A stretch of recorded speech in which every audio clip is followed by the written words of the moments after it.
Tonight, my lovely people, we are looking into what may have caused the death of Vlad the Impaler, the infamous 15th century ruler whose brutal tactics and mysterious end still spark debate. Known for his fierce resistance against the Ottomans and his chilling legacy as the inspiration for Dracula, Vlad's final chapter remains shrouded in intrigue, betrayal, and historical speculation. So before you get comfortable, take a moment to like the video and subscribe to the channel. Also, let us know where you're watching from and what time it is. I'm sure this little video will be the perfect solution for that rest. Now turn on your nightlight, grab your blanket and let's begin. The November wind of 1476 carried more than just the promise of winter across the Wallachian forests. It carried whispers of betrayal, of shifting alliances in a land perpetually caught between empires. Vlad Dracula, the 45-year-old prince known to history as the Impaler, rode at the head of a modest contingent of troops. His third reign as voivode of Wallachia had lasted barely 2 months, a shadow of his former glory, when his name alone had sent Ottoman scouts fleeing back across the Danube. The man who now traversed the forested mountains bore little resemblance to the conqueror celebrated in Muscovite chronicles. Years in Hungarian captivity had weathered him, the lines around his eyes deepening with each political manoeuvre required to reclaim his ancestral throne. Although Vlad remained formidable with blade and bow, his dark hair now had streaks of silver at the temples, and the wound in his left thigh, a memento from a skirmish near Giurgiu, had never properly healed, resulting in a slight limp that he worked diligently to conceal. "My lord," called Radu, his most trusted captain, and one of the few men who'd remained loyal through his Hungarian exile. "Ottoman scouts report movement in the valley ahead." Vlad's thin lips pressed into a grim line. Mehmed's forces could not have advanced this far north so quickly. This implied that the army of Basarab Laiota, his cousin, usurper, and most recent betrayer, was probably responsible. "How many?" Vlad asked, his voice steady despite the implications. "Several thousand. The Ottomans have provided him substantial reinforcements." Privately, Vlad recognized the bitter symmetry. He had once used Ottoman support to gain his throne before turning against them in spectacular fashion. Now another individual played the same game, with Vlad himself being used as the sacrifice. For 2 decades, Vlad had navigated the treacherous politics between Hungary, the Ottoman Empire, and his own boyars, the aristocratic landowners who viewed their prince as merely first among equals, to be replaced whenever convenient. His notorious impalement of 20,000 prisoners outside Targovishte had established his fearsome reputation, but even terror had its limitations as a governing strategy. That evening, Vlad withdrew to his tent while his men made camp in a sheltered depression surrounded by ancient beech trees. The persistent discomfort in his abdomen had worsened, a dull ache that had plagued him since midsummer. The court physician in Brasov had prescribed herbal remedies, valerian root and wormwood, but the pain persisted, occasionally flaring into something more concerning. Vlad had enough wounds to know when something was wrong, but with enemies closing in, he couldn't afford to be weak. He unfolded a map across his campaign table, the parchment illuminated by a single oil lamp. The mountains offered potential routes of escape toward Transylvania, where Matthias Corvinus of Hungary might again offer a reluctant sanctuary, but retreat meant abandoning Wallachia, again, and surrendering all he had fought to reclaim. "Enter," he called at the sound of approaching footsteps. His secretary Ion Gaspar ducked through the tent flap, his scholarly frame incongruous among warriors. "My prince, a message has arrived from Bucharest." He extended a sealed parchment bearing the insignia of Demetria Sturdza, one of the few boyars who had declared for Vlad's restoration. Breaking the seal, Vlad scanned the contents, his expression darkening. "Sturdza writes that the Ottoman commander has issued a proclamation throughout the southern provinces. They offer 10,000 axi for my head." Gaspar's face paled. "The sum is substantial." "Indeed," Vlad smiled thinly. "I should be flattered. During my previous reign, the bounty was merely half that amount." As night deepened, Vlad found himself unable to sleep, his mind calculating permutations of strategy, while the pain in his gut spread tendrils of fire through his midsection. Outside, the December snow began to fall, blanketing the camp in silence. His thoughts turned to his young wife in Brasov and the son he had rarely seen. Would the boy remember him if he fell in the coming days? Or would he know his father only through the exaggerated tales of cruelty that had spread throughout Christendom? History rarely captured the complexities of men who made difficult choices in impossible circumstances. Already, German pamphlets depicted him as a madman, drinking blood amid forests of impaled victims, convenient propaganda to unite Christians against the Ottoman threat. The irony was not lost on him. His extreme measures against the Turks had protected the same European powers that now vilified him. As dawn approached, Vlad made his decision. They would not retreat to Transylvania. They would push forward toward Bucharest, gathering what loyalists remained. They would make a final attempt to reclaim what was rightfully theirs by birthright. If he were to die, and increasingly he suspected he would not survive this winter, it would be on Wallachian soil, fighting for his principality. His secretary Ion Gaspar ducked through the tent flap, his scholarly frame incongruous among warriors. "My prince, a message has arrived from Bucharest." He extended a sealed parchment bearing the insignia of Demetria Sturza, one of the few boyars who had declared for Vlad's restoration. Breaking the seal, Vlad scanned the contents, his expression darkening. Sturza writes that the Ottoman commander has issued a proclamation throughout the southern provinces. They offer 10,000 aksi for my head. Gaspar's face paled. The sum is substantial. Indeed, Vlad smiled thinly. I should be flattered. During my previous reign, the bounty was merely half that amount. As night deepened, Vlad found himself unable to sleep, his mind calculating permutations of strategy, while the pain in his gut spread tendrils of fire through his midsection. Outside, the December snow began to fall, blanketing the camp in silence. His thoughts turned to his young wife in Brasov and the son he had rarely seen. Would the boy remember him if he fell in the coming days? Or would he know his father only through the exaggerated tales of cruelty that had spread throughout Christendom? History rarely captured the complexities of men who made difficult choices in impossible circumstances. Already, German pamphlets depicted him as a madman, drinking blood amid forests of impaled victims, convenient propaganda to unite Christians against the Ottoman threat. The irony was not lost on him. His extreme measures against the Turks had protected the same European powers that now vilified him. As dawn approached, Vlad made his decision. They would not retreat to Transylvania.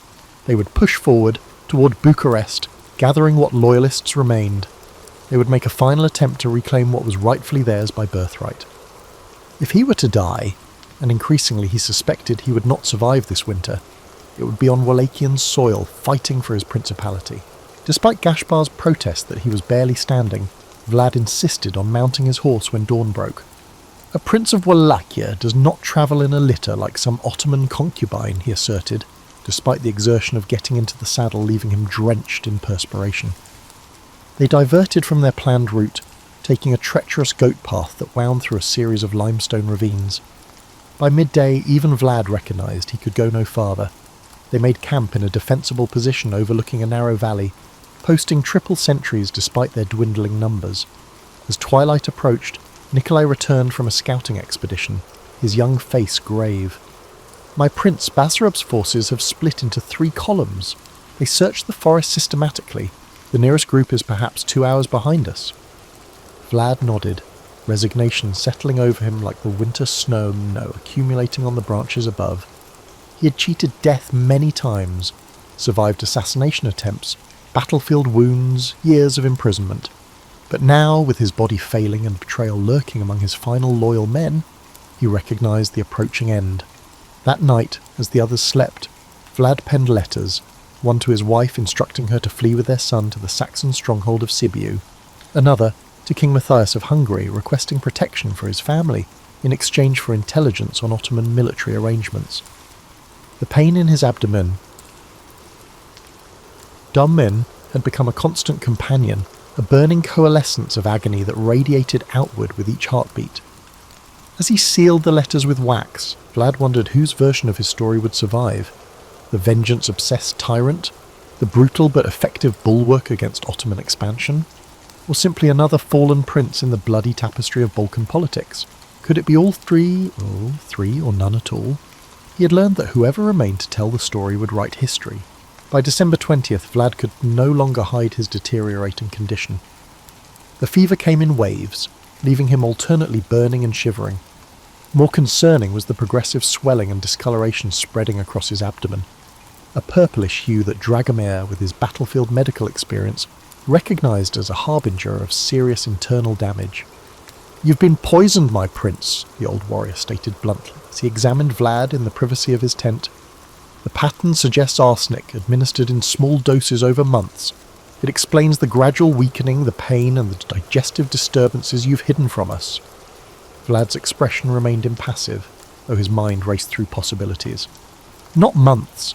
The symptoms likely started after my return to Wallachia in October. The symptoms began shortly after my restoration feast. Who prepared your food during that time? Everyone and no one. I was surrounded by dozens of supposedly loyal boyars, all eager to demonstrate their renewed allegiance." Vlad laughed bitterly, triggering a coughing fit that left flecks of blood on his handkerchief. How fitting that my enemies finally discovered subtlety. Why face the Impaler in battle when patience and poison work just as effectively? That evening, as sleet pelted their makeshift camp, Vlad called his remaining confidants to his tent. Despite his weakened state, he sat upright, refusing to address them from a position of illness. The pain his actions caused remained hidden behind his characteristically impassive expression. "Tomorrow we reach a crossroads," he informed them. "Basrab's forces continue to close from the south and east. The western route toward Transylvania remains open, but snowfall has made the mountain passes treacherous." "My prince," Michelin interjected, "we have received word that the garrison at Poenari remains loyal.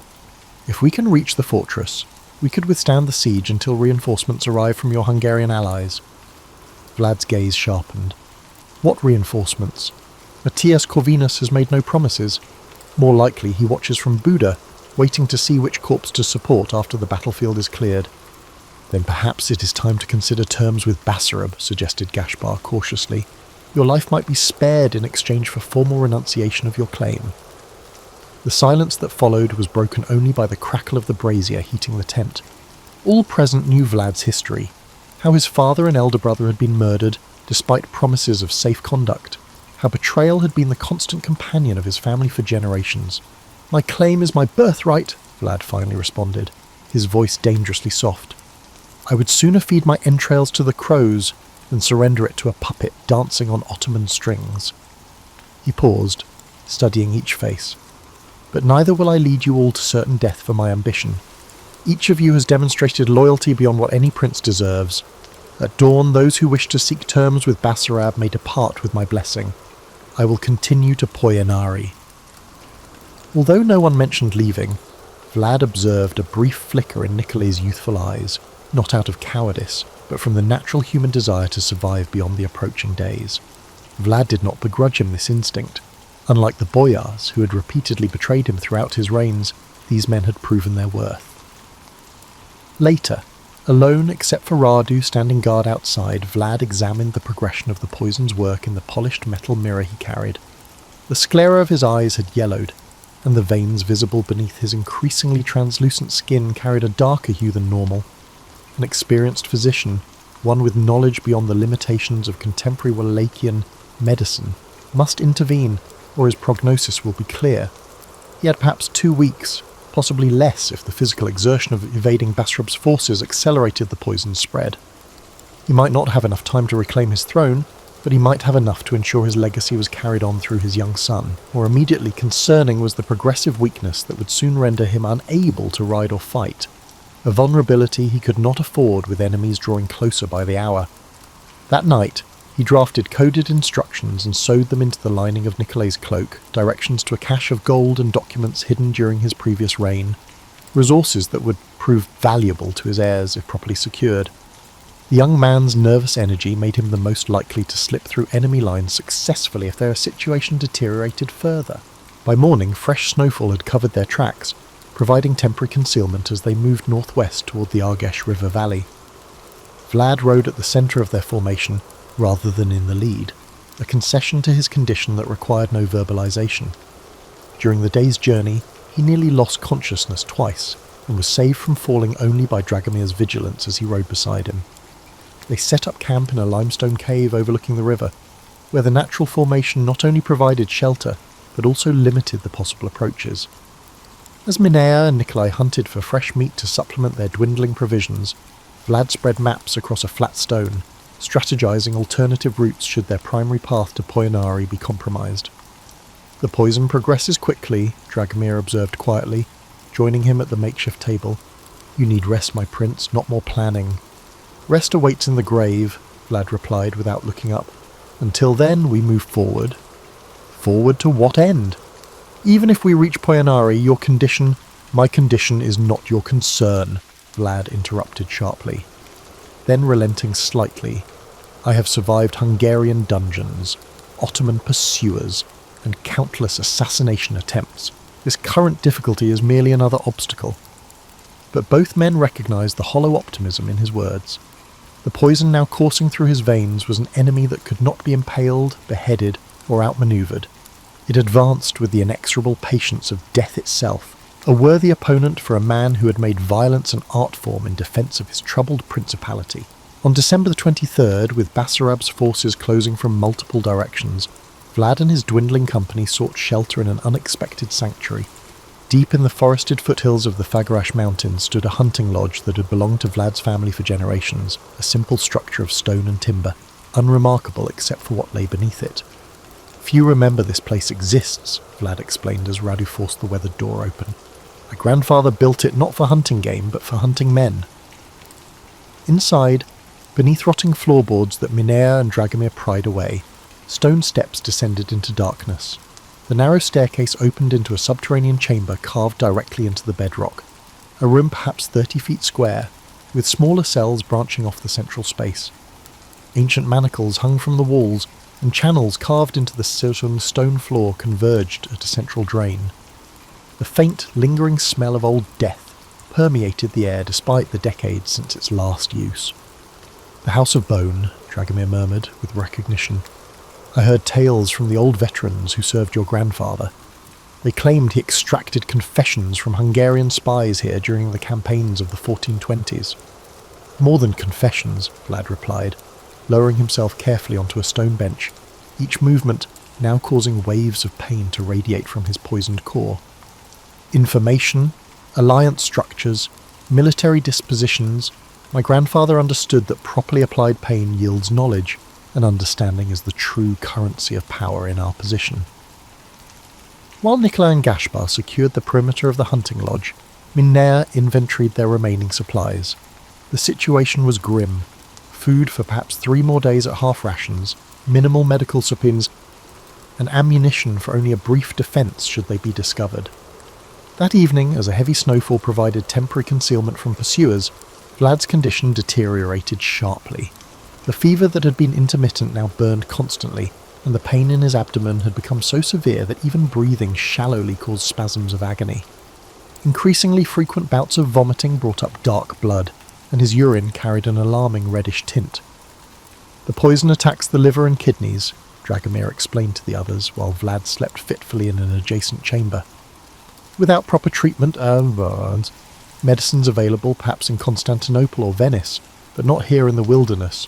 The progress is irreversible. How long? Asked Radu, his weathered face betraying rare emotion. Days, not weeks, the old warrior replied, and his suffering will increase as systems fail. Then we must reach help, insisted Gaspar. Perhaps if we sent Nikolai to Brashov, Basarab's men control all approaches to the Saxon cities, Michelin interrupted. And even if a messenger could pass, what physician would risk coming? To treat the prince would be tantamount to treason against the new regime. In the stone chamber where Vlad rested, the flickering oil lamp cast monstrous shadows across walls that had witnessed generations of suffering. During a moment of lucidity, he beckoned Radu closer.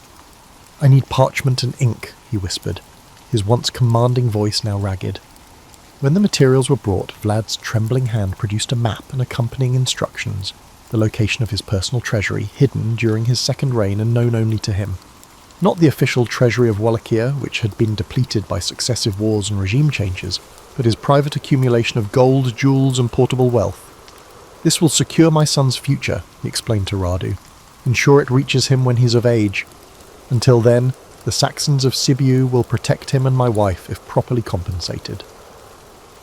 That night, as the others strategized their next movements above, Vlad remained alone in the ancient torture chamber, surrounded by the implements his ancestors had used to maintain their tenuous grip on power.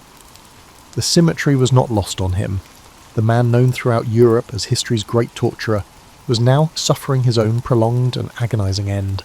In his delirium, the shadows took shape, the faces of those he had impaled, beheaded and dismembered during his campaigns. Not just Ottoman soldiers and officials, but Wallachian boyars who had betrayed him, Saxon merchants who had defied his economic policies, and peasants who had collaborated with his enemies. The brutal calculus of maintaining independence in a region contested by empires had required unprecedented terror, and Vlad had applied it methodically, without passion or cruelty, but with the precise logic of a mathematician. "I protected Wallachia," he told the shadows. "Everything I did served that purpose."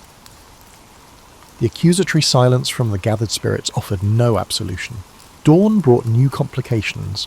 Nikolai, returning from scouting the perimeter, reported movement in the valley below, not Basarab's main force, but a smaller contingent tracking their path through the fresh snow.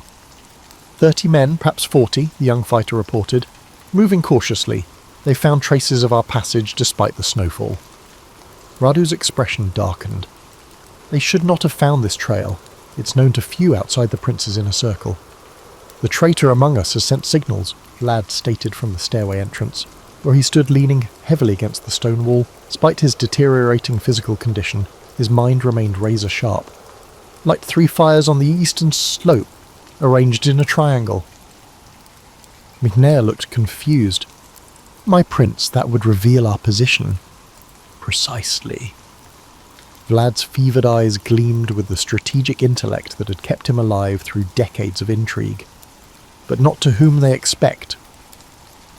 Hours later, as twilight approached, the distinctive thunder of Hungarian cavalry echoed through the forested valley. King Matthias had not abandoned his former prisoner entirely. A contingent of his border troops, perhaps 50 strong, had been patrolling the Transylvanian frontier. The 3 fires, arranged in the pattern Vlad had specified, represented an old signal between him and the Hungarian monarch from their years of uneasy alliance. The resulting skirmish between Basarab's tracking party and the Hungarian cavalry provided brief respite, and more importantly, confusion about Vlad's true location and condition. By nightfall, when the Hungarians had driven off the Wallachian pursuers, their commander approached the hunting lodge alone, following Radu's guidance through concealed paths. "Prince Vlad," the Hungarian captain said, bowing stiffly upon entering the subterranean chamber where Vlad rested. "King Matthias sends his regards and offers sanctuary across the border in Transylvania." "How generous," Vlad replied, with characteristic dryness. "And what does the king request in exchange for this sudden remembrance of our alliance?" The Hungarian shifted uncomfortably. "In the current circumstances, my lord believes your expertise regarding Ottoman military dispositions would prove valuable." A bitter laugh escaped Vlad's cracked lips. "Of course, not sanctuary for an ally, but intelligence from a dying man." He gestured toward a stone bench. "Sit, Captain. I will provide what Matthias seeks, though I doubt I shall live to collect whatever payment he might offer." Christmas Eve dawned over the hunting lodge, the pristine snowfall masking the violence that had occurred in the valley below. The Hungarian cavalry contingent had established a defensive perimeter around the structure, their presence temporarily deterring Basarab's scouts from approaching.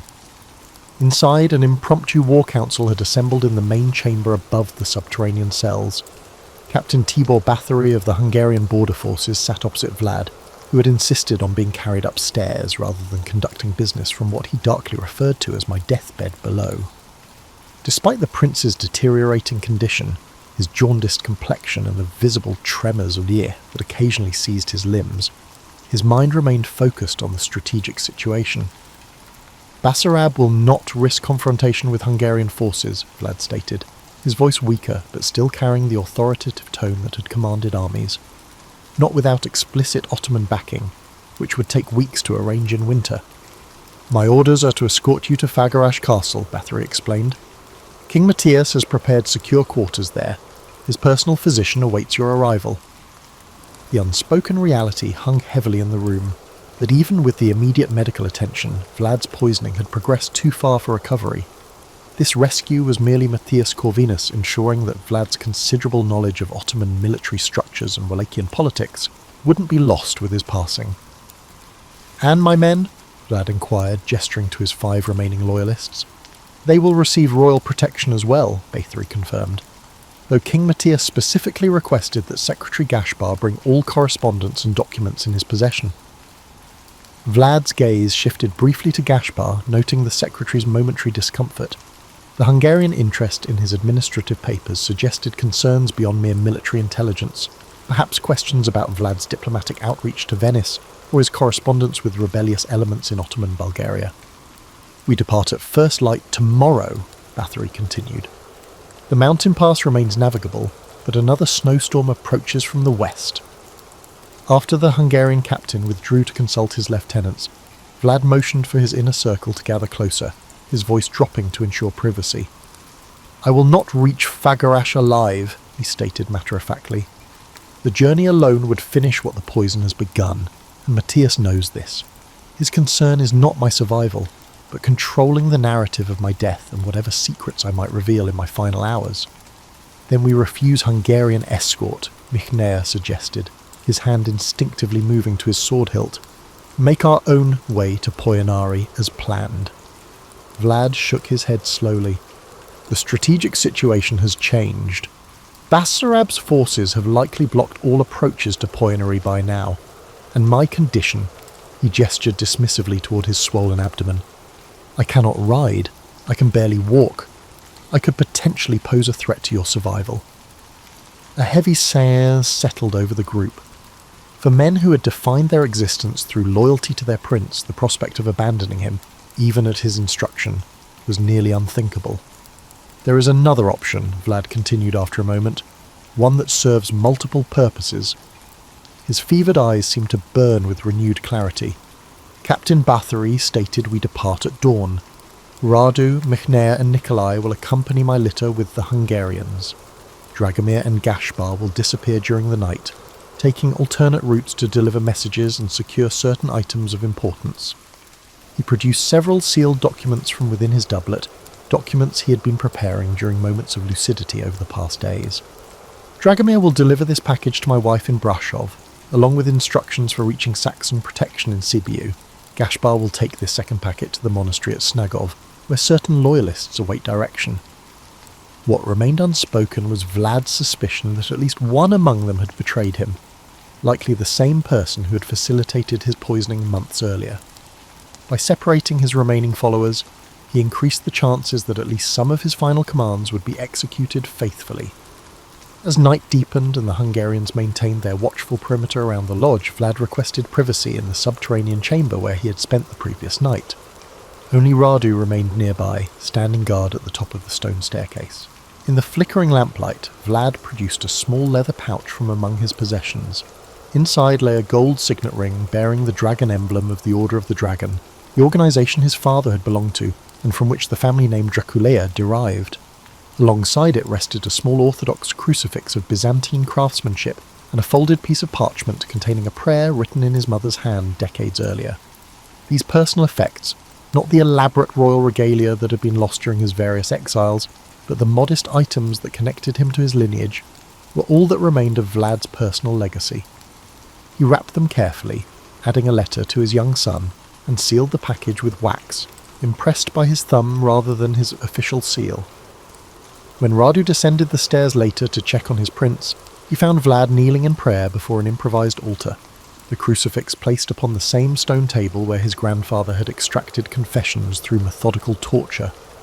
The juxtaposition captured the contradiction that had defined the Draculeshti dynasty for generations. Devout Orthodox Christians who had employed shocking violence in defense of their faith and principality. "You should rest, my prince," Radu suggested quietly. "Tomorrow's journey will tax your strength." "Rest," Vlad repeated contemplatively. "There will be time enough for that soon." He struggled to his feet, accepting Radu's assistance without the pride that would have forbidden such help in earlier days. "Tell me honestly, old friend, how will history remember me?" Radu considered the question carefully. "As a defender of Christendom against the Ottoman advance. As a prince who held the line when others would have surrendered. And the impalements, the forest of stakes outside Targoviste that made the Sultan's army turn back." "Necessary," Radu replied simply. Those who haven't faced the decisions you faced cannot judge the methods you employed. Vlad nodded slowly. Yet judge they will. Already the German printers spread their pamphlets depicting me as a monster who dines among forests of impaled victims. The Saxons, whose cities I protected from Ottoman raids, write of me as a bloodthirsty tyrant. A bitter smile crossed his pale features. Perhaps it is better to be remembered as a monster than forgotten entirely. As Christmas Eve gave way to Christmas morning, the Hungarian escort prepared for departure. Vlad was carefully placed in a litter that would be carried between two horses, an arrangement he accepted with grim resignation, understanding his body no longer permitted the dignity of riding upright. Before they departed, Dragomir and Gaspar disappeared as planned, ostensibly to scout the forward path, but in reality beginning their separate journeys to deliver Vlad's final communications. Nobody could have predicted that only one of these messages would reach its intended recipient, and that the other messenger harboured treachery that would shape the final chapter of Vlad's story. The journey toward the Transylvanian border proceeded slowly through deepening snow. By midday on Christmas, Vlad's condition had deteriorated sharply. The poison had progressed to his extremities, causing periodic muscle spasms that left him gasping for breath. Captain Bathory ordered a temporary halt in a sheltered ravine, allowing his men to establish a windbreak around Vlad's litter. "We should reach the border post by nightfall," the Hungarian officer informed Radu and Minna. "From there, we can obtain a proper wagon for transport to Fagarash." What remained unspoken was the increasing likelihood that they would be transporting a corpse rather than a living prince. Vlad had been unconscious for the past hour, his breathing shallow and irregular. Nikolai had been sent ahead to ensure the border garrison prepared appropriate accommodations, while the remaining Wallachians maintained a protective circle around their dying leader. As twilight approached, bringing with it plummeting temperatures, Vlad unexpectedly regained consciousness. His yellow eyes seemed to burn with unnatural clarity as he beckoned Radu closer. "Water," he rasped. After taking a small sip from the offered water skin, Vlad gripped Radu's wrist with surprising strength. "Do you have the package for my son secured?" "Yes, my prince, hidden as you instructed." "And Dragomir? Has there been word?" "None yet, but he knows the forest paths better than any man. He will reach Brashov safely." Vlad's expression tightened. "He will not reach Brashov. He travels in the opposite direction." Radu's confusion was evident. "But your instructions—" "We're a test," Vlad interrupted, his voice barely above a whisper. "One I needed to confirm before death claims me." With tremendous effort, he raised himself slightly on one elbow, scanning the nearby figures, until he located Michelin consulting maps with the Hungarian captain several yards away. "My cousin has betrayed me," Vlad whispered. "It was Michelin who arranged for the poison. She has been sending intelligence to Basarab throughout our retreat." Radu's hand moved instinctively to his weapon. "How can you be certain?" "The documents I gave to Dragomir and Gaspar contained different information. Location of treasuries, military dispositions, names of loyal agents. The packet for Dragomir contained accurate information about my wife's location. The packet for Gaspar contained false information, including the claim that Michelin was my chosen successor." "And you believe Gaspar is loyal while Dragomir—" "Dragomir served my father before me. His loyalty was never in question," Vlad explained. Each word clearly causing him pain. "I sent him north because I knew Michelin would expect me to send messages south. I suspected Gaspar maintained correspondence with Michelin, so I gave him false information." Standing dawned on Radu's weathered face. The shepherd mentioned by Sturza's messenger. Gaspar was passing information through him. Indeed, and now Gaspar travels to rendezvous with Ottoman agents, carrying what he believes are vital state secrets. A ghost of Vlad's old calculating smile crossed his features. Instead, he delivers carefully crafted misinformation that will send Basarab's forces searching in the wrong direction for weeks. "And Michelin," Vlad's gaze hardened, "watches me die by inches, believing himself the architect of my downfall, never suspecting I identified him months ago." He paused, struggling for breath. "But I would not leave this earth without him knowing that his treachery was as transparent to me as the winter air." "What would you have me do, my prince?" Radu asked, the loyalty of decades evident in his voice. "Nothing, old friend.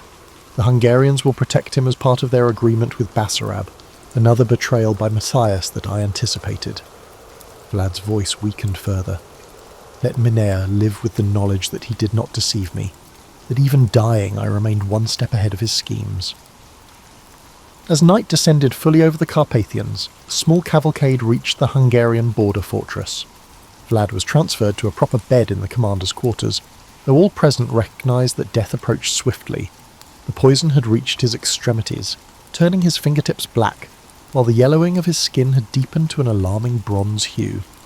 Throughout the night, as Hungarian guards maintained vigil outside his chamber, Radu watched as Vlad drifted between consciousness and delirium. In his fevered state, the prince recited Byzantine military formations, debated theology with long-dead bishops, and issued commands to armies that had dissolved years earlier. Shortly before dawn on December 26, Vlad experienced a final moment of clarity. His eyes opened, focusing on Radu with unexpected sharpness. "My story ends here," he stated with surprising strength, "but Walachia's continues. We must protect my son until he can reclaim what is rightfully his." "I swear it," Radu promised. Vlad nodded slightly, satisfaction evident despite his pain. "History writes itself with blood, Radu. Mine has contributed its share to those pages." He paused, his breathing becoming more irregular. "I regret nothing. Every impalement, every execution, every brutal act preserved Walachia's independence one day longer against forces that would devour us." As the first light of dawn illuminated the eastern sky, Vlad Dracula, three-time Prince of Wallachia, closed his eyes for the final time. The man known throughout Christendom as the Impaler died not on a battlefield or by an assassin's blade, but from poison administered by a trusted kinsman, the most traditional death for a Balkan ruler. Captain Bathory entered the chamber an hour later, paying proper respects to the deceased prince before turning to practical matters. "King Matthias has ordered that Prince Vlad receive proper Christian burial at the monastery in Snagov," he informed Radu. "We depart as soon as arrangements can be made." Neither man mentioned that Matthias's sudden concern for Vlad's proper interment likely stemmed from political calculations rather than respect. A verifiable grave would prevent pretenders from claiming to be the resurrected Dracula in future years, a common occurrence with charismatic leaders whose deaths occurred under ambiguous circumstances. As Hungarian soldiers constructed a transportation bier, Radu noticed Mina watching from a distance, his expression unreadable. The cousin who had betrayed his prince now found himself in an uncertain position, neither fully trusted by the Hungarians nor able to return to Basarab's court without risking exposure of his double game. That evening, as the small procession prepared to depart for Snagov, Radu approached Mihnia in the fortress stables. "He knew," Radu stated simply. "He identified you as the traitor months ago." The colour drained from Mina's face. "Impossible. I was careful. I didn't exercise enough caution." His final words concerned you specifically. The story was not entirely true, but Radu considered the embellishment justified. He died knowing exactly who had poisoned him and why. As Mina struggled to respond, Radu continued, "The Hungarians may protect you for now, but eventually they'll recognise your true nature. Men who betray family rarely prove loyal to strangers." Without waiting for a response, he turned and walked away, leaving Vlad's treacherous cousin alone with the consequences of his actions. The funeral procession travelled slowly through the winter landscape, carrying Vlad's body from the Hungarian border fortress to Snagov Monastery. Captain Bathory had assigned 20 of his best men as escort, ostensibly as a mark of respect, but primarily to ensure that the former prince was truly laid to rest rather than spirited away by loyalists who might use him as a rallying symbol. Radu and Nikolai rode directly behind the wagon, bearing Vlad's body, which had been prepared according to Orthodox tradition by monks who accompanied the procession. In death, with the tension released from his features, the fearsome ruler appeared surprisingly peaceful, an illusion that contrasted sharply with the violent reality of his life and reign. Michelin had remained behind at the border fortress, his status now ambiguous. Without Vlad's direct accusation, there was insufficient evidence to charge him with regicide, yet his obvious complicity in Basarab's schemes made him untrustworthy to both Hungarian and Wallachian interests. Like many failed conspirators throughout history, he had created a precarious position for himself, useful to various powers temporarily but ultimately expendable to all. On January 3rd, 1477, as a heavy snowfall blanketed the countryside in purifying white, Vlad Draculair was laid to rest in the monastery church at Snagov. The ceremony combined the elaborate rituals of Orthodox tradition with the subdued atmosphere necessitated by political reality. No boyars from Basarab's court attended, though several sent representatives to verify the death of their former prince. Following tradition, the officiating priest delivered a eulogy that emphasized Vlad's defense of Christianity against Ottoman expansion while diplomatically avoiding mention of his more controversial methods. In the flickering candlelight of the monastery church, the contradiction that had defined Vlad's existence seemed temporarily resolved, with Byzantine icons gazing down from gilded walls, the warrior prince finally at peace. After the formal ceremony concluded, and the Hungarian escort withdrew to establish camp nearby, Radu remained alone in the church, maintaining vigil beside his prince's body. As night deepened and monks completed their evening prayers in adjacent chambers, a hooded figure slipped quietly through the side entrance.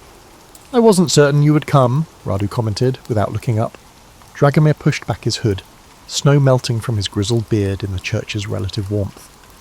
"I would not miss paying final respects, regardless of risk.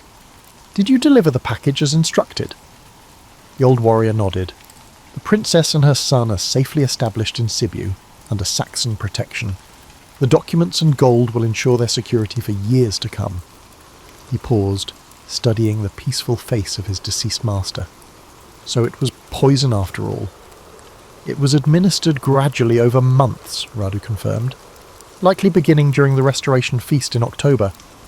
And the perpetrator? Michelin, with Gashpar's assistance.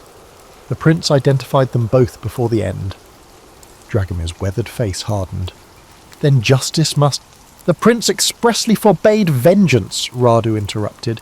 His final concern was for his son's future, not retribution against his betrayers.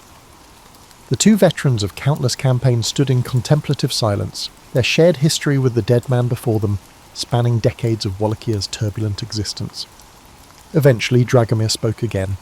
What happens now? To Wallachia? To his legacy? Basarab will rule until the Ottomans find him no longer useful. Hungary will maintain the pretense of opposing Ottoman influence while practically accommodating it. The cycle continues. Radu's voice carried the weariness of a man who had witnessed too many political transitions, too many betrayals. "And us?" Dragomir asked.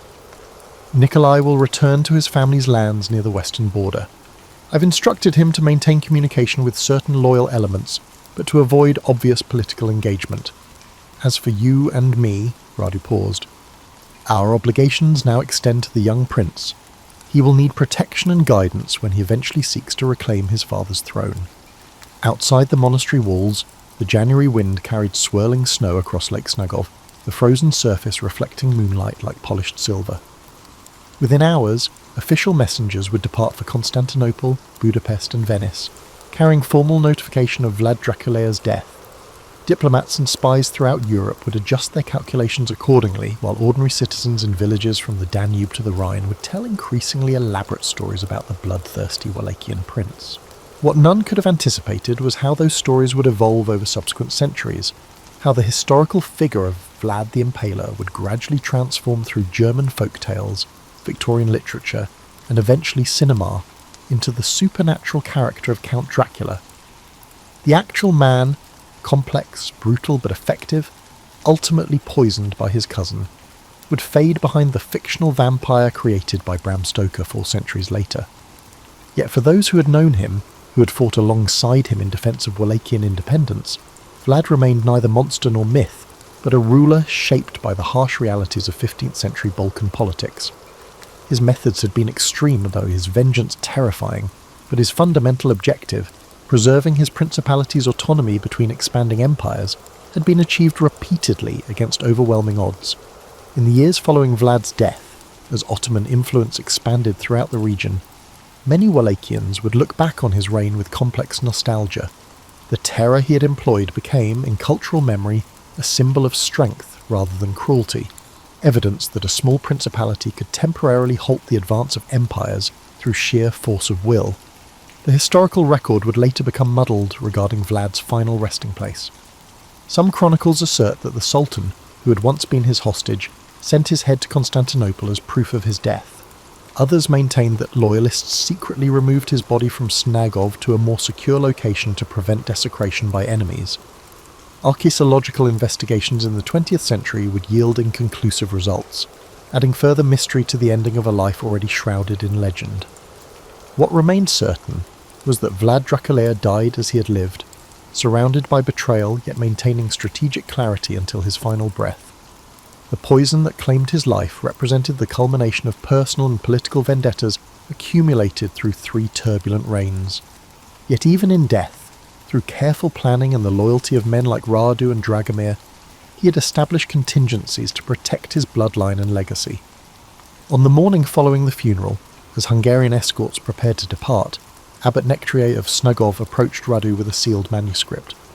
The prince entrusted this item to our monastery during his second reign, the elderly cleric explained, with instructions that it be delivered to his successor when the time came.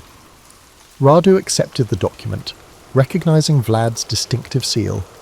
"What does it contain?"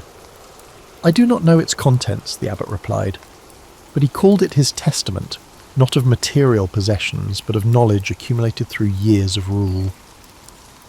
Later, examining the manuscript in private, Radu discovered a comprehensive analysis of Wallachian politics, Ottoman military strategies, and Hungarian diplomatic duplicity, effectively a guidebook for governance written by a prince who had navigated these treacherous waters for decades.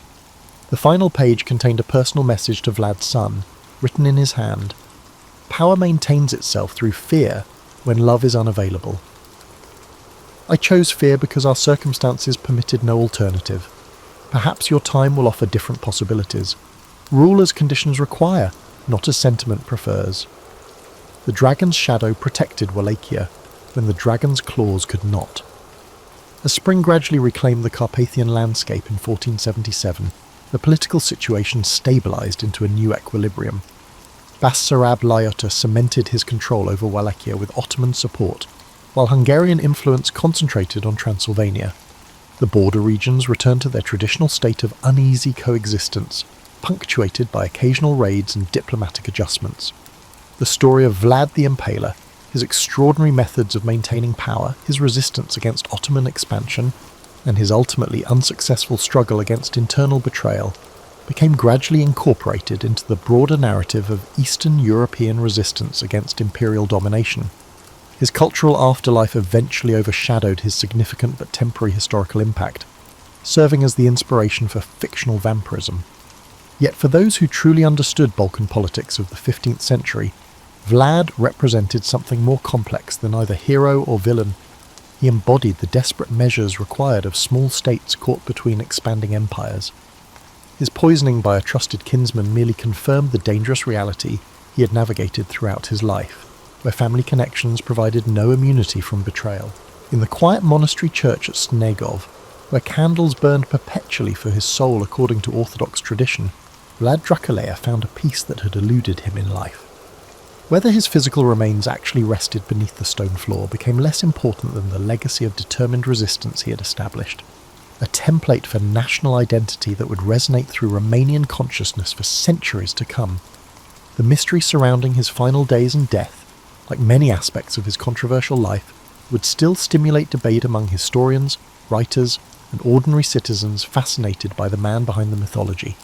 The poisoning that led to his death was merely the final betrayal in a life characterized by treachery, which he overcame through strategic brilliance and calculated terror. Perhaps most fitting was that Vlad died not from a Turkish scimitar or Hungarian execution, but from poison administered by his blood relation.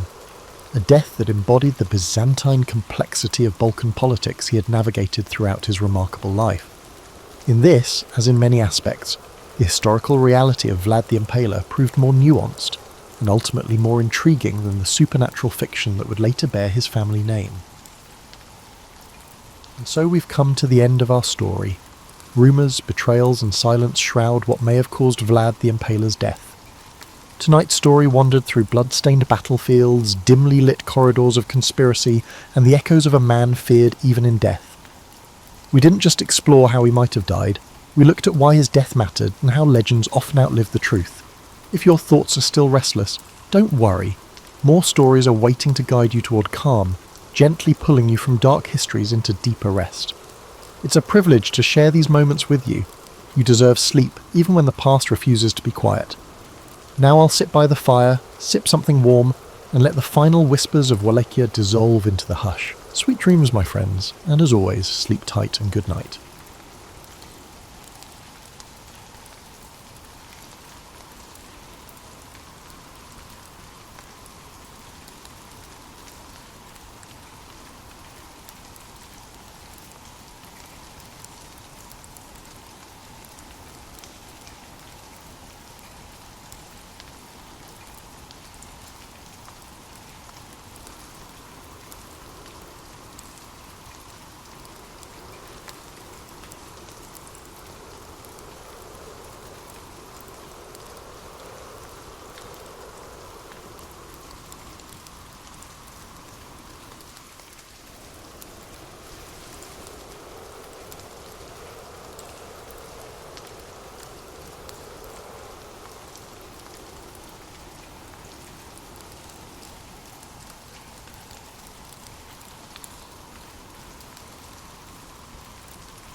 We uncover the surprising story of how André Michelin tricked the world, turning a tyre company into the arbiter of fine dining.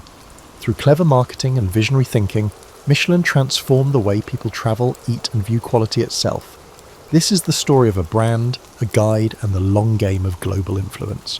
So before you get comfortable, as always, take a moment to like the video and subscribe to the channel if you haven't already joined the crew. Also, let us know where you're watching from and what time it is for you. As we progress through the week, I aim to maintain a concise and enjoyable experience for all of you. So turn off the lights, grab your blanket and warm pillow, and let's begin. Clermont-Ferrand, France, 1889. In a modest rubber factory teetering on the edge of bankruptcy, brothers André and Edouard Michelin took charge with one goal: to reinvent their family's failing business.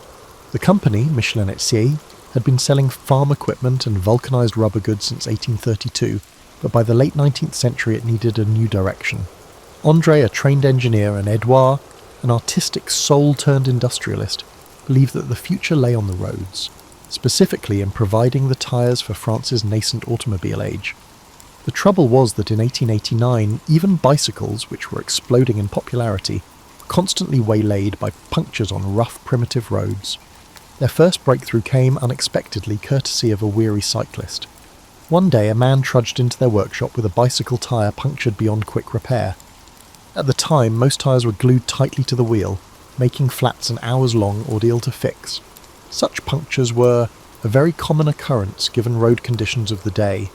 Horseshoe nails, broken glass, and sharp stones were the more natural enemies of early cyclists. Edouard Michelin saw an opportunity. He experimented tirelessly and by 1891 had patented a revolutionary removable pneumatic tyre that could be mended in minutes. This invention built upon John Dunlop's earlier pneumatic tyre concept, but Michelin's detachable design was far more practical and quickly proved itself in action. The brothers tested their new tyre in the longest bicycle race of the day to demonstrate its superiority. Fitted with Michelin's quick-change tyres, cyclist Charles Terron won the gruelling 1891 Paris-Brest-Paris race 8 hours ahead of his nearest rival. It was a stunning victory for both rider and tyre, a publicity coup that announced Michelin as a new force in transportation. Emboldened, the Michelins turned their attention to the automobile, contraption still in its infancy. In 1895, they entered a peculiar-looking vehicle nicknamed L'Éclair, Lightning, in the Paris-Bordeaux-Paris competition, one of the world's first long-distance car races. The car ran on Michelin's air-filled tyres, a daring gamble at a time when many observers doubted that fragile air-stuffed rubber could support a motorcar's weight and speed. True, L'Éclair didn't win. It limped in near the back of the pack, but its performance was convincing enough to create a market. Spectators and fellow engineers saw that a car on pneumatic tyres could survive a rugged 732-mile journey. As one report noted, the race virtually launched the market for detachable pneumatic automobile tyres by proving their resilience and practicality. The Michelin brothers had found their calling, making indispensable things that nobody realised they needed, until they did. Edouard reportedly conceived the idea for a mascot at a trade exhibition in Lyon, noticing a stack of tyres that uncannily resembled a human form. Soon he and André commissioned an artist to bring it to life, the Michelin Man, a rotund fellow made of stacked tyres. Debuting in a famous 1898 poster, this jolly character, dubbed Bibendum from the Latin nunc est bibendum, now is the time to drink, was depicted cheerfully raising a goblet brimming with nails and broken glass to your health. The message was witty and clear: Michelin tyres will drink up obstacles on the road. This imaginative ad, showing the tyre man merrily swallowing road hazards, captured the public's attention. It married humour with a practical promise, signalling that Michelin tyres made motoring not only safer, but a bit more fun.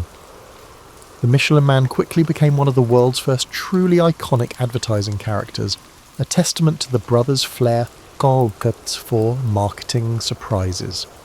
By 1900, Michelin had established itself as France's premier tyre innovator.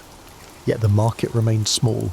Automobiles were still the playthings of the rich or the tinkering enthusiast.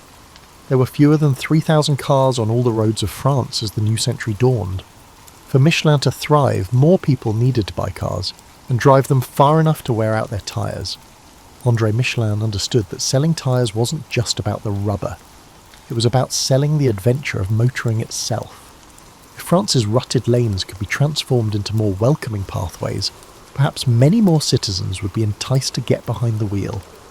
With characteristic ingenuity, he began devising a new kind of product, not a tyre this time, but a booklet, that would boost the entire ecosystem of driving.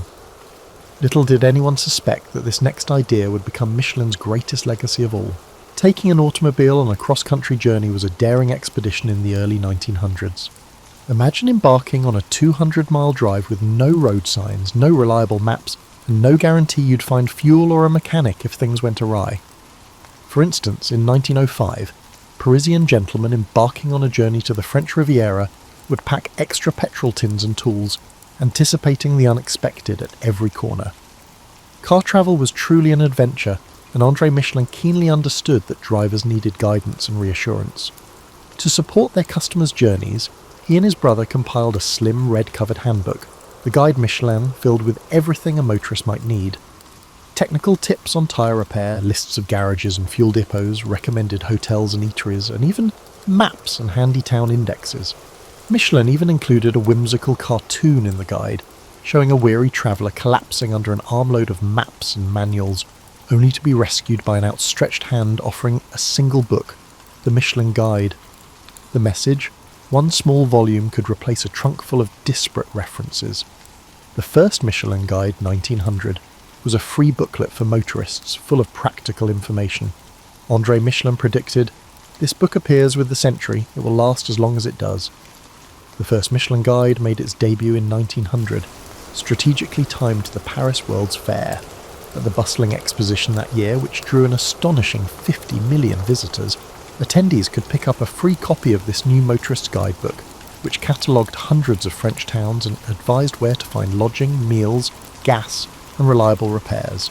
In an era with no GPS or roadside assistance, the little red book was a godsend. That inaugural edition ran to nearly 400 pages, with some 1,300 hotels among its myriad listings. "This book appears with the century, it will last as long as it does," declared André Michelin, boldly predicting his guide's longevity.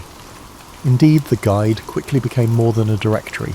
It was a passport to adventure, its annual release eagerly awaited by motorists who saw it as essential gear for the open road. Indeed, as automobiles proliferated on Europe's roads, the Michelin Guide emerged as the preferred glove box companion for astute drivers. By the outbreak of World War I, France had embraced the automobile with gusto. In fact, the number of cars in France surged from about 3,000 in 1900 to over 100,000 by 1914, and Michelin's Guide had expanded far beyond its home turf. What started as a local French publication grew into a pan-European phenomenon within a decade. A Michelin Guide for Belgium appeared in 1904, followed by editions covering Algeria and Tunisia, 1907, the Alps and the Rhine regions, 1908, Germany and Spain, 1910, and the British Isles, 1911. In 1910, Michelin also launched a series of 1 to 200,000 scale road maps to complement the guide's directions and make it easier for drivers to find their way. There was even a special English language guide to France published in 1909 for the benefit of British and American tourists touring the continent by motorcar. This rapid expansion reflected the exploding interest in motor tourism. Wealthy adventurers were now driving through the Alps or motoring down to the French Riviera, and Michelin was right there with them, its guides offering dependable information in unfamiliar lands. If anything, the hardships of early driving only cemented the guide's importance. Cars of that era were finicky machines prone to breakdowns, and roads outside major cities were often little more than rutted mud paths. Pity the traveller who didn't carry a Michelin Guide when his tyre blew out miles from the nearest town. He might not know that a blacksmith in the next village doubled as an auto repairman, or that a certain inn down the road offered clean beds and a hot supper. The guide's detailed listings helped turn chaos into a manageable adventure.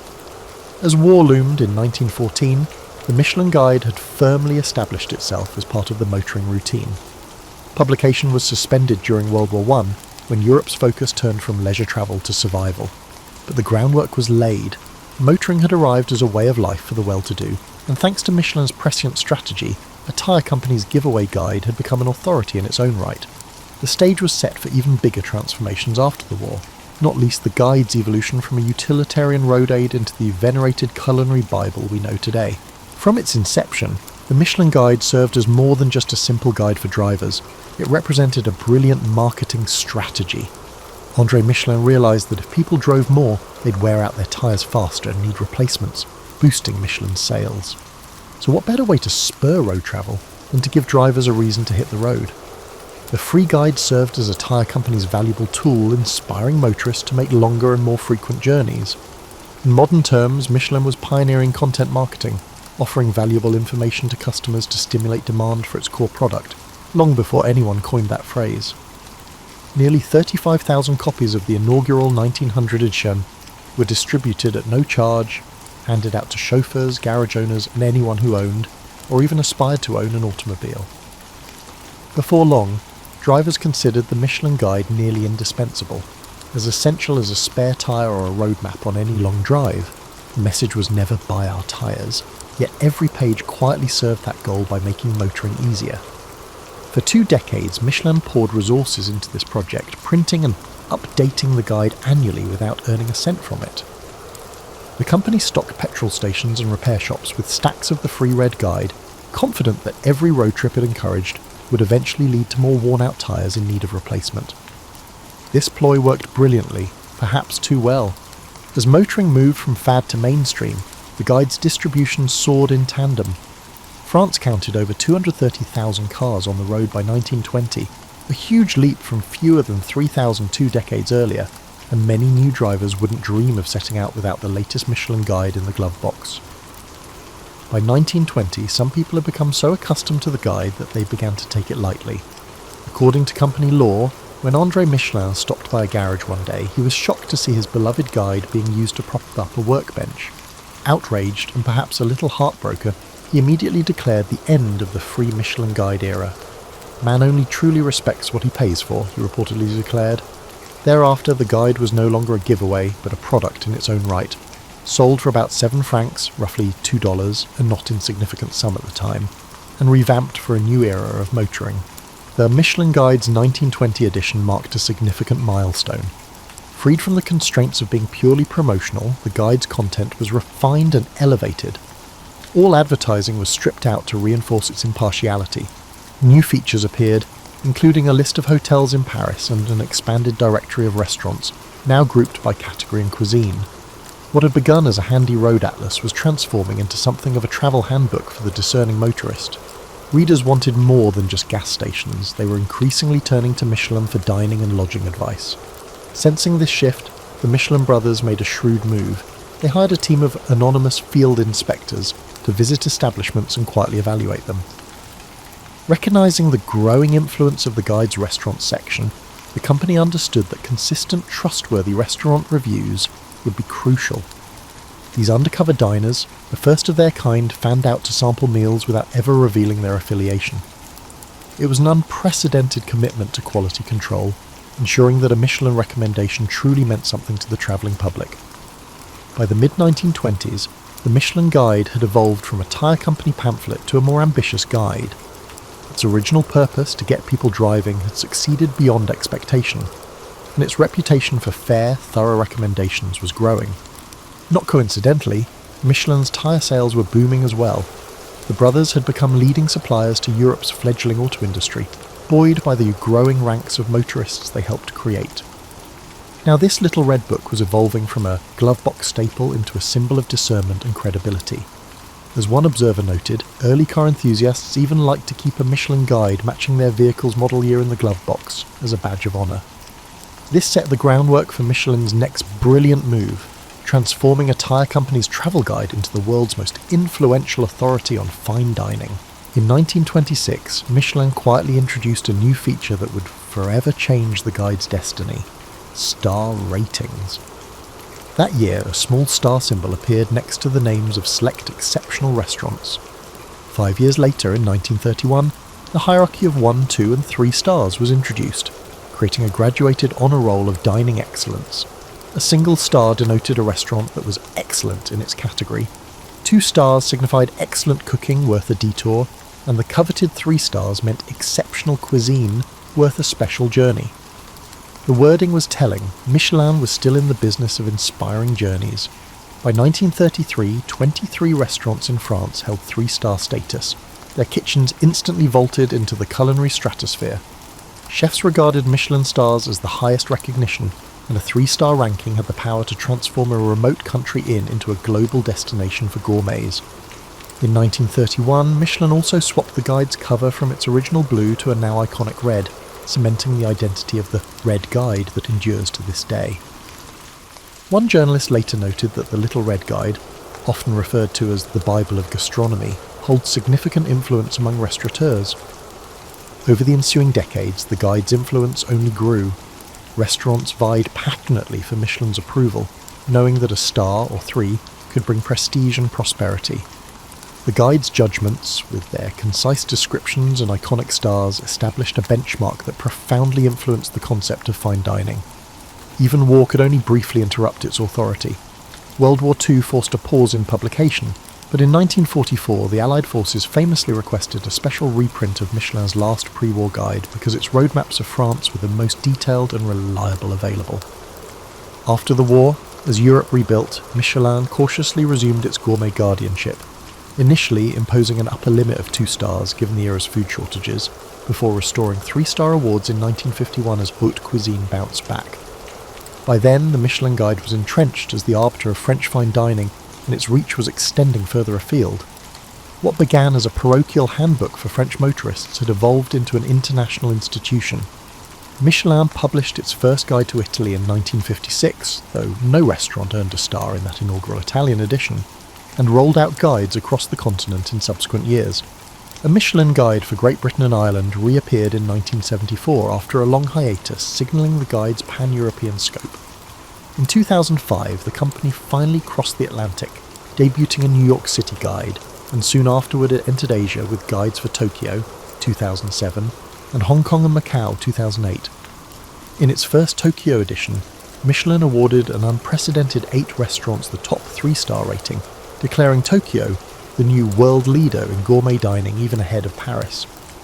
By the 2010s, Michelin was publishing annual guides in dozens of countries across Europe, North America and Asia, his once humble book now a global arbiter of taste. For perspective, more than 30 million Michelin guides have been sold worldwide over the past century. A Michelin star became part of the common lexicon, a byword for culinary excellence recognised from Boston to Beijing. Michelin also added secondary distinctions over time. For instance, the Bib Gourmand Award, denoted by the face of Bendham licking his lips, was introduced to highlight restaurants offering excellent quality at a reasonable price, proving that not all outstanding cooking need be expensive. The guide had transformed into a luxury brand influencer in its own right. The endorsement of a single Michelin guide could propel a modest chef to prominence or transform a remote village into a destination for foodies. Tourism boards even began courting Michelin to publish guides in their regions, hoping to capitalise on the Michelin effect of gastronomic travel. In the world of haute cuisine, the red-covered guide wielded a clout matched by few institutions. Yet even as its fame grew, the Michelin Guide remained cloaked in mystique, not least because it never revealed exactly how it cast its judgments. Diners devoured each annual edition, but the identities of Michelin's inspectors and the inner workings of its rating process were kept rigorously secret. Restaurateurs could only guess when a Michelin critic had dined in their midst. This aura of secrecy became part of the guide's legend, and it set the stage for the next chapter of the story. The secretive inspectors and enigmatic criteria behind those stars. The true genius of the Michelin Guide, and perhaps the key to its credibility, lay in the inspectors. From the 1920s onward, Michelin cultivated an image of rigorous, anonymous evaluation. The company insisted that its inspectors always pay for their meals and never reveal their identities, so restaurants couldn't curry favour, pun intended. These mystery diners, as the Michelin brothers conceived them, would blend in with ordinary patrons and experience restaurants just as any guest would. Over time, the guide's mystique became central to this covert approach. While other guidebooks or critics might tolerate freebies or announce their visits, Michelin's tasters moved in silence and picked up their checks. Chefs lived in quiet dread of unrecognised gastronomic spies in their dining rooms. One French chef famously likened the suspense to waiting for the executioner. You never knew when they would come or who they were. It wasn't just who the inspectors were, but what they looked for that set Michelin apart. For decades, the guide said little publicly about its judging criteria, letting diners and chefs puzzle over the secret recipe for earning a star. Only in 1936 did Michelin publish a brief description of the standards behind 1, 2, and 3 stars, couching them in reassuringly simple terms. A top-rated restaurant was one that vault worth the journey, a phrase that harked back to the guide's road trip origins. Behind the scenes, of course, the inspectors' palates were finely honed and their expectations exacting. Over time, Michelin quietly established 5 universal criteria to guide their assessments: quality of ingredients, mastery of cooking techniques, harmony of flavours, the personality of the chef in the cuisine, and consistency across the menu and over time. Notably, factors like decor, service, or ambience, things one might assume influence a dining experience, were officially not supposed to affect the rating. It was all about the food on the plate, Michelin would later insist. This obsessive focus on food quality, combined with anonymity, gave the Michelin guide a reputation for integrity. Inspectors often had culinary or hospitality backgrounds, and they ate out nearly every day, sometimes 250 meals a year, meticulously writing up reports on each experience. Their work was, and still is, shrouded in confidentiality. In an age of Instagram and crowdsourced Yelp reviews, Michelin clung to an old-world secrecy. Michelin barred inspectors from speaking to journalists and even discouraged them from telling their families about their covert job. Michelin even ensures that no single inspector can make or break a restaurant. Multiple inspectors visit, and their reports are pooled, with stars awarded only after a collective deliberation by the inspection team and Michelin's directors. The guide leverages this secrecy and rigour as a marketing asset. It is mysterious and methodical, and therefore, in the eyes of its fans, impartial and authoritative. But secrecy has its price. Over the years, Michelin's veil was occasionally pierced by scepticism and controversy. Critics wondered if a handful of inspectors could really cover thousands of restaurants thoroughly, or if biases crept in despite claims of objectivity. Disgruntled ex-inspector in France published a book in 2004 alleging that the rigour of the guide was slipping. He claimed Michelin employed only 5 full-time inspectors for all of France, each paid a humble salary and expected to somehow cover well over 10,000 restaurants, making it a complete myth that the inspector comes around every year to each establishment. He also claimed that 1/3 of the best are not of the standard expected.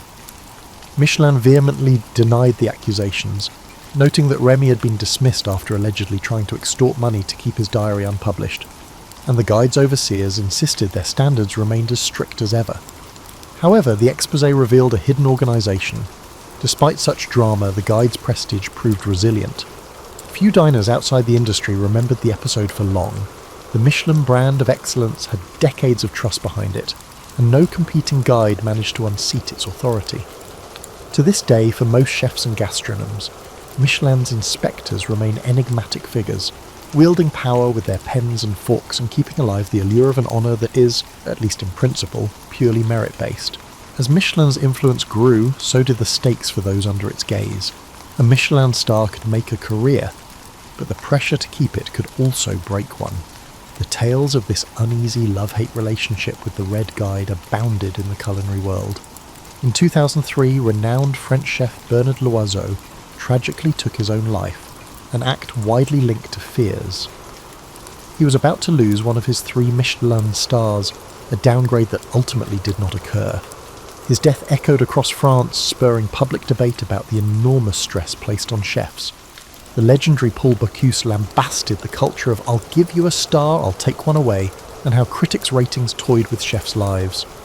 In the years that have passed, other renowned chefs have acknowledged that meeting Michelin's expectations can be a challenging task, as the same recognition that draws pilgrims to their dining rooms also causes them to experience anxiety at night.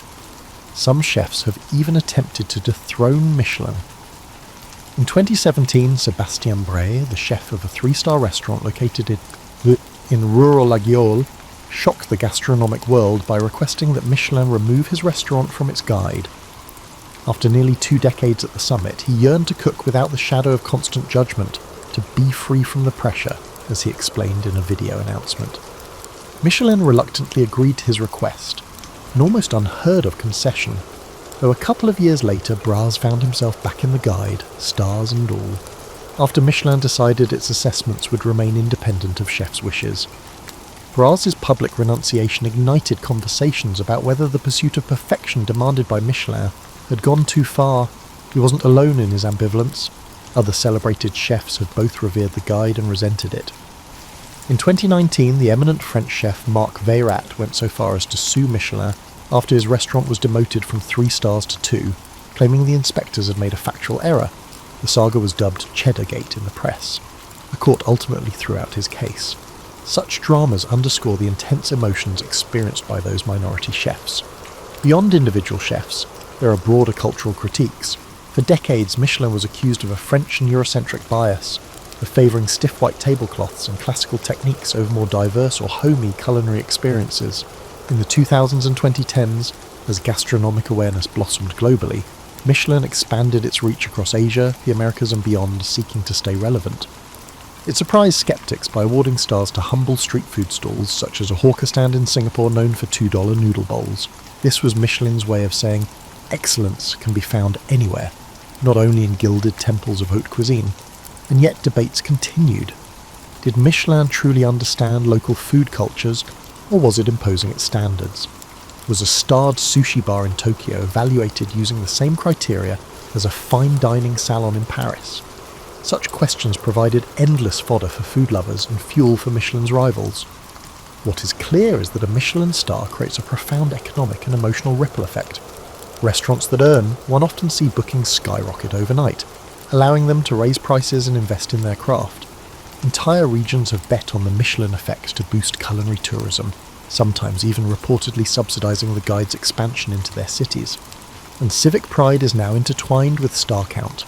Cities and countries trumpet their Michelin-laurelled restaurants to entice travellers, just as chefs trumpet their stars to entice diners. Conversely, losing a star can feel like a public humiliation, and can lead to real financial pain as diners and investors react. The guide has been called a kingmaker, a kingbreaker, a tyrant, and a saviour. To some chefs it's a benchmark of achievement, to others a source of unrelenting pressure. In the era of Instagram influencers and crowdsourced review sites, some have speculated that Michelin's old-school approach would lose relevance.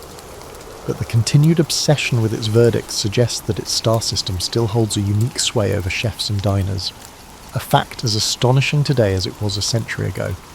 This tension has only heightened the Michelin Guide's cultural aura. Love it or loathe it, those little stars provoke big emotions. Looking back, the audacity of André Michelin's strategy is astonishing. What began as a clever ploy to sell more tyres evolved into a venture that transformed both travel and gastronomy on a global scale. The Michelin Guide helped turn the act of driving from a novel experiment into a widespread cultural practice, and in doing so it laid foundations for the modern travel industry. Early motorists with a guide in hand felt empowered to explore, secure in the knowledge that they could find their way, get a decent meal, and repair a flat. In many ways, Michelin wrote the first draft of the road trip. Over time, that little red book spawned an entire ecosystem of travel aids, road maps, tourist guidebooks, and travel itineraries. Indeed, Michelin eventually expanded into publishing green guides to cities and regions worldwide. It's no exaggeration to say that Michelin's promotional gamble greased the wheels for 20th century tourism, making distant corners of France, and later the world, accessible and inviting to those adventurous enough to motor there. The impact on the food industry has been even more profound. By introducing the idea that restaurants could be rigorously evaluated and ranked, Michelin inadvertently created a whole new arena of competition and aspiration among chefs. The guide stars became the Oscars of the culinary world, and chasing those stars became a narrative of ambition in kitchens from Paris to Shanghai. Haute cuisine, which was once confined to word-of-mouth acclaim, now had a codified system of merit, one that could vault a chef to international fame or humble even the mightiest ego. This innovation also turned dining out into a sport for patrons, ushering in the era of the destination restaurant, where food enthusiasts strategize entire trips to dine at Michelin-starred temples of cuisine. A tire maker from Clermont-Ferrand ended up setting trends in the cooking of foie gras, the serving of sushi, and the topping of pizzas, indirectly influencing countless culinary traditions through the power of its ratings. Michelin's own mascot, the tubby tire man Bibendum, became a cultural icon in his own right, named the best logo of the century by the Financial Times in 2000. Perhaps just as significantly, Michelin demonstrated the power of a brand extension through content long before that term existed. The company proved that a brand could transcend its original product, rubber tyres, and insert itself into consumers' lives in more intimate experiential ways. Today, when airlines publish travel magazines or beverage companies curate lifestyle blogs, they are following a trail blazed by Michelin in 1900, using useful content to deepen customer engagement. In Michelin's case, the stunt was so successful it eventually outgrew its marketing purpose entirely. The guide established itself as an institution, perhaps even surpassing the fame of Michelin's tyres. By the 21st century, Michelin's verdicts could determine a chef's fortunes, and cities would strive to attract a Michelin guide due to its potential economic benefits. Dozens of would-be imitators, from crowdsourced websites to alternative ranking lists, have tried to replicate Michelin's formula, but none has quite matched the cachet of those stars. All this originates from a scheme dreamt up by two brothers who simply wanted people to drive more. Even in an age of GPS apps and social media, the essence of Michelin's gambit to spark wanderlust and celebrate outstanding cooking, and in so doing create demand for its core business, remains as powerful as ever. In the end, the story of how André Michelin tricked the world is not one of deceit, but of vision. He understood that selling a lifestyle, the thrill of discovery, the promise of adventure, the allure of a perfect meal at journey's end, was the key to selling his product. In nurturing that vision, Michelin changed the way people travel, the way we eat, and even the way businesses court customers. The Michelin Guide's century-plus journey, from freebie pamphlet to global gastronomic gatekeeper, stands as one of the most remarkable chapters in marketing and cultural history. Indeed, it's now a textbook example of content marketing. It's a well-told yet still surprising true story of a business gambit that steered its way into the hearts of millions, leaving tyre tracks across the world's roads and indelible stars in the world's kitchens. André Michelin's grand trick of transforming a tyre firm into a cultural tastemaker was a dominant power in East Asia. Through rapid industrialization and military expansion, it asserted its influence. By the 1930s, Japan's imperial ambitions clashed with the interests of Western powers. Among these, the United States sought to maintain its influence in the Pacific. In 1937, Japan's invasion of China began its aggressive campaign for territorial control. This conflict brought atrocities, including the infamous Nanking Massacre. The international community condemned Japan's actions. In response, the United States imposed economic sanctions. Vital resources like oil and steel were cut off.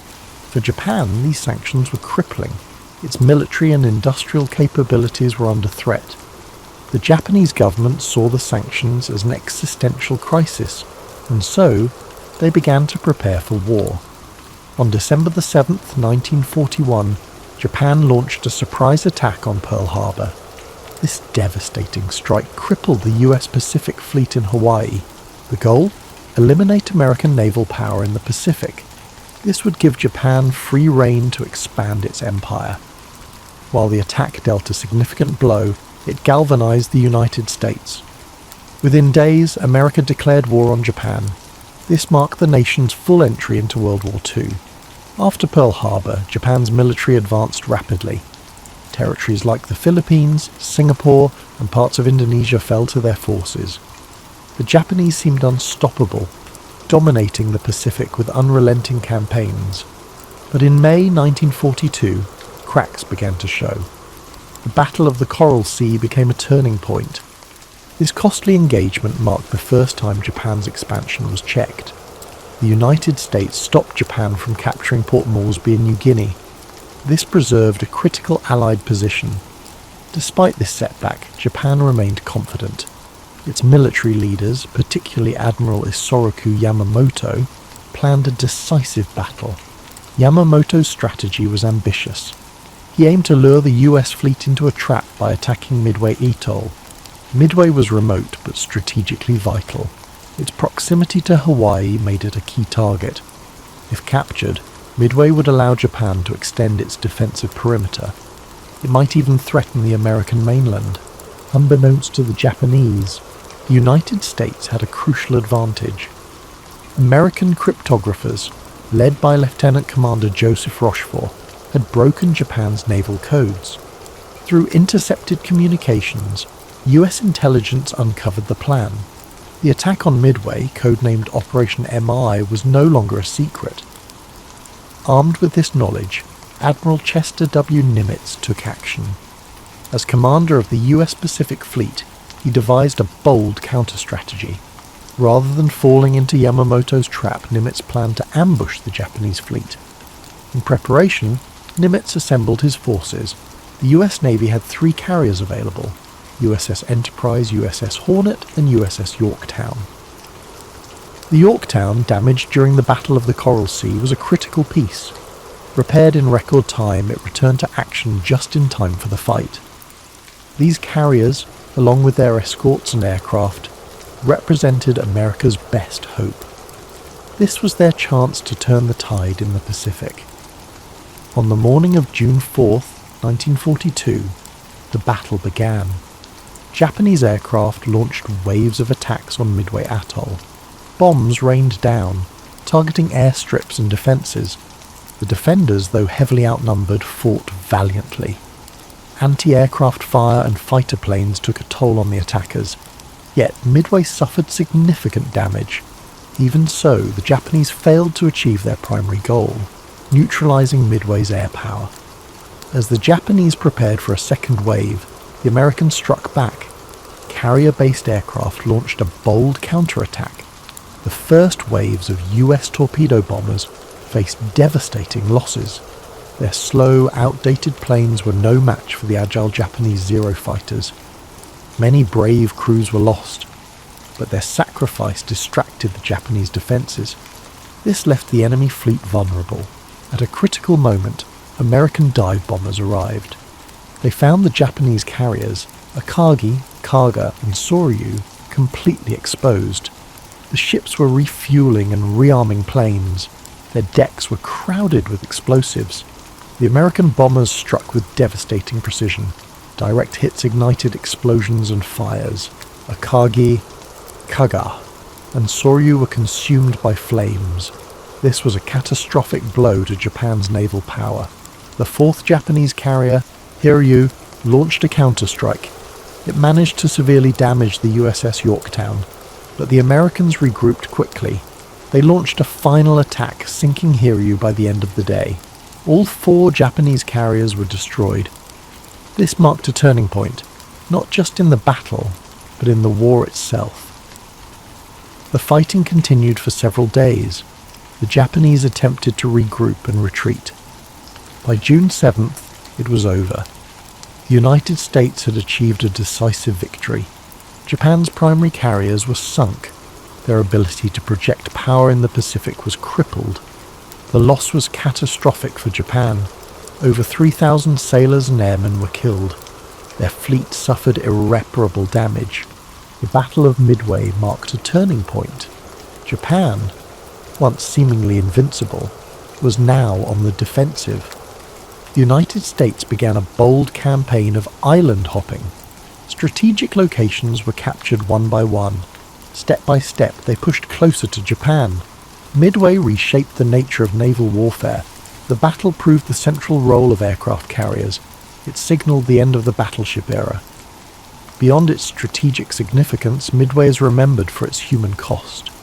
The courage of American pilots was extraordinary.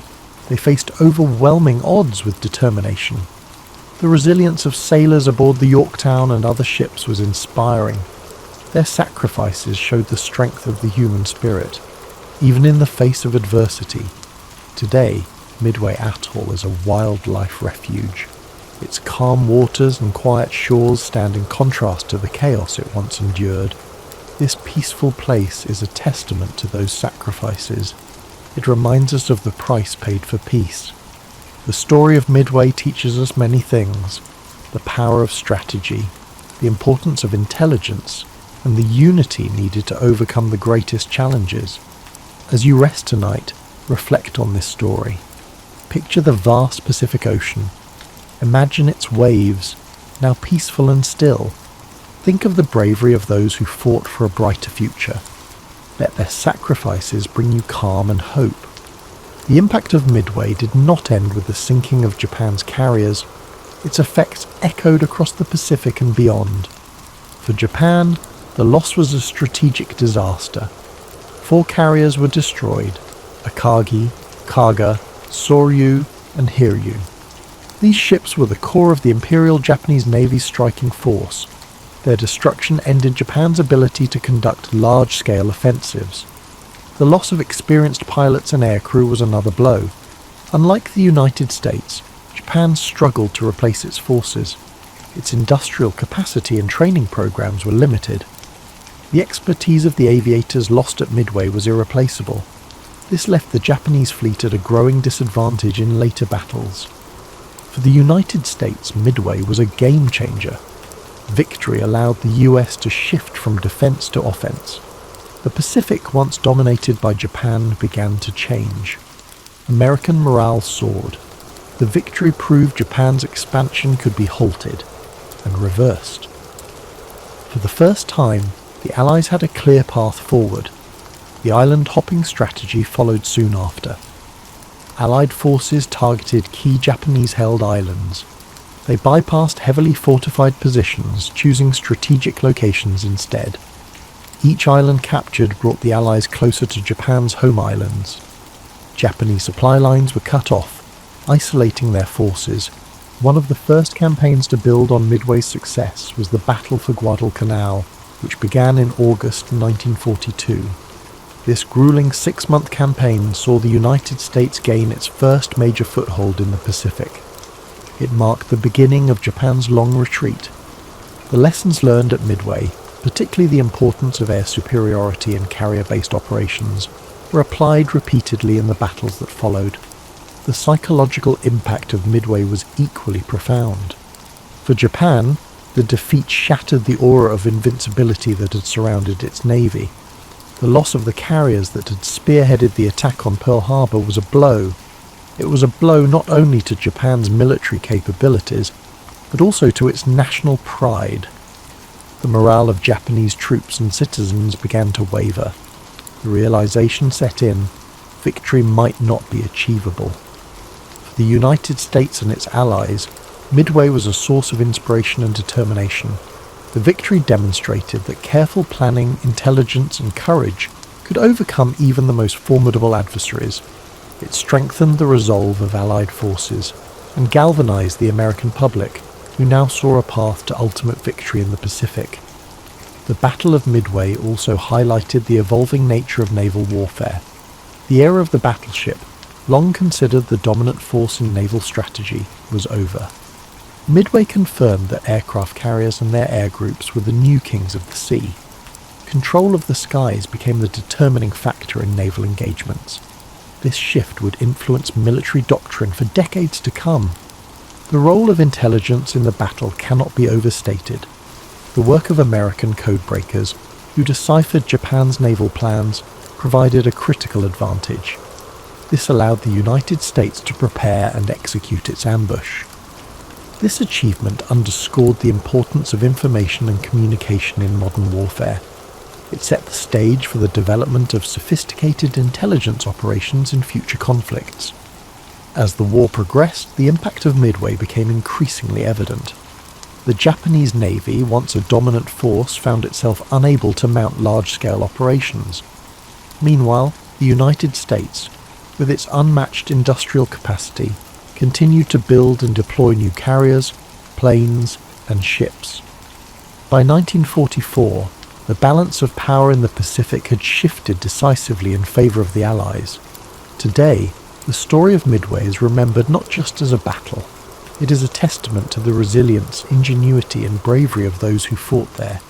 It serves as a reminder of the sacrifices made by the greatest generation, and the lessons of courage, strategy, and unity that shaped the outcome of the war. The site of the battle, Midway Atoll, is now a place of peace and reflection.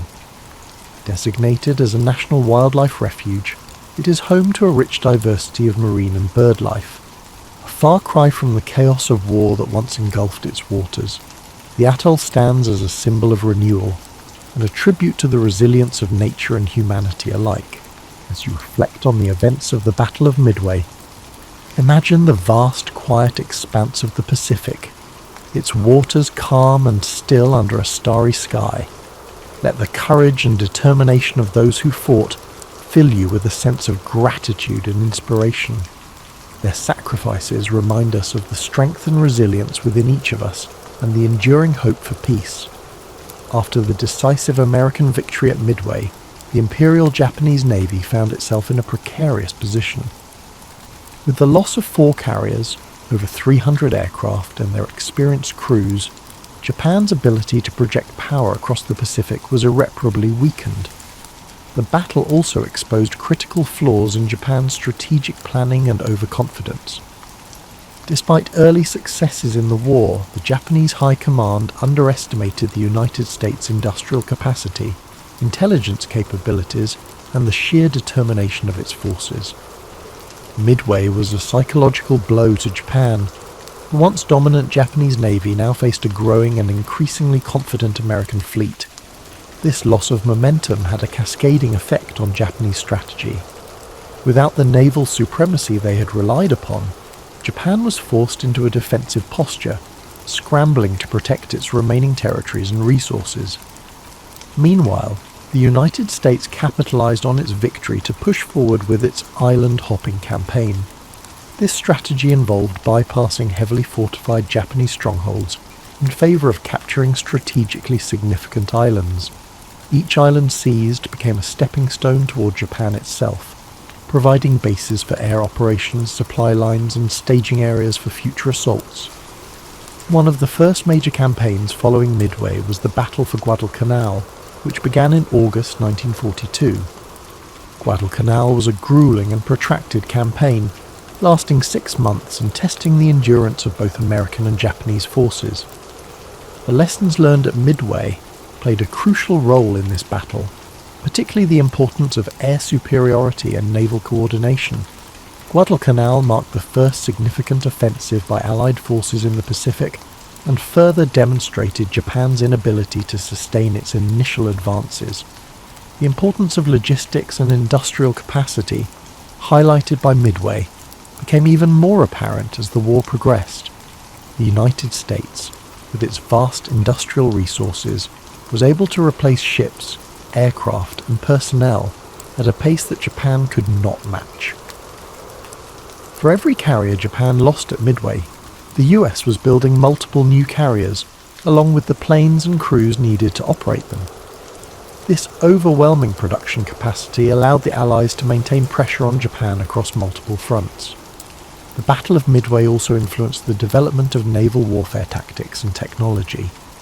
The battle demonstrated the importance of aircraft carriers as the centerpiece of naval strategy, relegating battleships to a secondary role. The lessons learned at Midway shaped the way future naval engagements were fought, with an emphasis on air power, intelligence, and mobility. Intelligence gathering, which had played such a pivotal role at Midway, continued to be a critical factor in the Allied war effort.